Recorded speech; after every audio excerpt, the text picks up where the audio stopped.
1 year ago yesterday, I wrote my first blog post about lung cancer. I had just been diagnosed with inoperable metastatic stage 4 adenocarcinoma. That was a pretty long name for an ominous sounding condition that I knew relatively little about. People all around me, and it seemed everywhere across the internet, were ready to express what a dire situation I was in. But I'm here to tell you that I feel great. Today is a fabulous day. Tomorrow, I'm going in for another infusion, a little bit of what I like to consider my me time. Granted, I'm on a maintenance therapy now, and I kind of miss the longer treatments that I used to have because it allowed me to get some work done on the blog or do some quality reading or catch up on my email. These days, my infusion happens too quickly to get much accomplished, but I really can't complain about that. In fact, I cannot complain about much.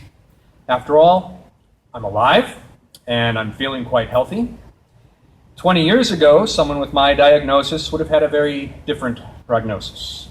Unfortunately, so much perception about cancer in general and lung cancer specifically is still rooted in the perspective of what things were like 2 or 3 decades ago. The narrative that our society follows with regard to lung cancer is clearly outdated. I'm here to tell you that there is a new story today. To begin with, do not call me a lung cancer survivor. I'm not part of your old statistics. And survivor is the term we use for someone in a situation where they are not expected to make it through. When you're in a plane, but there's a little bit of turbulence, and maybe it doesn't have the smoothest landing on the tarmac, the passengers who get off that plane do not say they're survivors. They were just passengers on a plane. When your plane crashes in the mountains and you have to hike through miles of snow, down rocky ledges, you are a survivor. 20 years ago, lung cancer was a plane crash in the mountains. Today, for progressively more of us, it is a rough flight, but one which we can expect to land. I am not a survivor. I am a passenger in this life, and I am continuing to be a passenger every day because I'm continuing to notice my life and to live it. And to tell you the truth, more than ever before, I'm flying in the pilot seat. This is possible because of the dedicated research scientists and medical professionals like those here at Huntington Memorial and the staff at Keck Medicine of USC right next door where I'll be tomorrow. It is possible because of the countless patients who have gone through clinical trials over the years, full of hope that if not for them, then maybe for the next patient, there would be success with a new treatment. And the new treatments have come.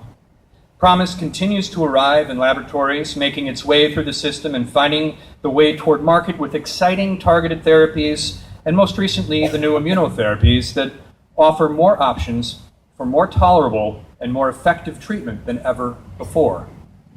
Which brings me to the next thing you shouldn't call me. I am not a hero. I mean, I might be your hero, for whatever reason.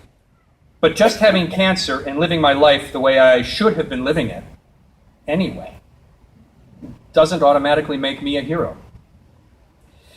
Those research scientists and medical professionals I just mentioned, however, they are heroes. They work in the face of adversity every single day, rising above the pain and heartbreak of patients it has been too late for them to help, or for whom the right treatment hasn't yet been perfected, only to continue with their passionate commitment to finding a better way, to helping more people, and maybe, just maybe, one day finding something like a cure. And that is why events like this are important. Almost everyone I tell of my diagnosis asks me whether I was a smoker. I wasn't, but the implication is still that maybe, somehow, this was my fault.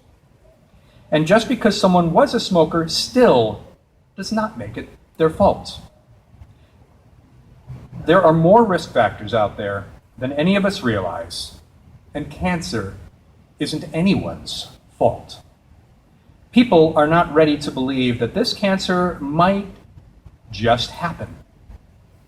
Public perception is lagging far behind the facts, and we need to educate everyone, not only about the myriad of causes, but about the reality that life can continue with lung cancer. Thanks to innovative advancements made possible by the anonymous contributions of so many patients through decades of clinical trials, modern medicine offers so much more than hope. When you look at me, and if you are living with lung cancer or any cancer, and you look in the mirror, I want you to see that I'm not sick. It's just cancer. It's a bump in the road of life. But the most interesting roads are often filled with bumps and detours, and may lead to destinations we were not expecting. And like me, I hope you are excited to find these destinations, to enjoy the journey, and to make the most of every bump.